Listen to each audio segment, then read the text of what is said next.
Ça me fait penser, cette phrase de M. Macron, à la phrase que l'on a prêtée, paraît-il, de façon fausse à Marie-Antoinette, « S'ils n'ont pas de pain, qu'ils mangent de la brioche ». Vous savez, c'était...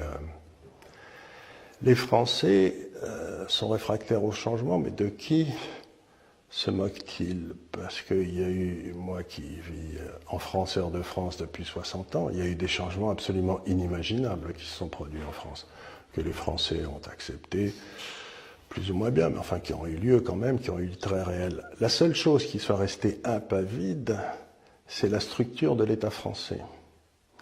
C'est-à-dire que M. Macron prétend, dans le fond, réformer ceux qui sont en dehors de l'État, mais se garde bien de toucher à toutes les chasses gardées qu'il y a à l'intérieur de l'État.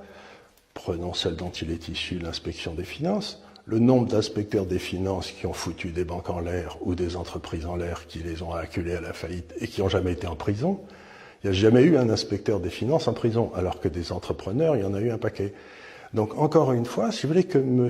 Macron s'occupe de la réforme de l'État, qu'il détruise tous les privilèges indus qui existent dans l'État, qu'il détruise le privilège que les politiques ont de toucher 5 ou 6 retraites parce qu'ils ont été élus de la municipalité, députés, ministres ou je ne sais quoi, qu'il commence par s'attaquer à ceux dont lui, il a la responsabilité, c'est-à-dire l'État, qu'il nous fasse une réforme fiscale de qualité, et je peux l'assurer qu'il n'y aura pas un Français qui gueulera. Mais s'il continue à taper sur les petites gens en leur disant « vous devenez devenir plus flexible pour que moi, au sommet de l'État, je puisse continuer à péter dans la soie », eh ben, je crois que ça va pas marcher du tout.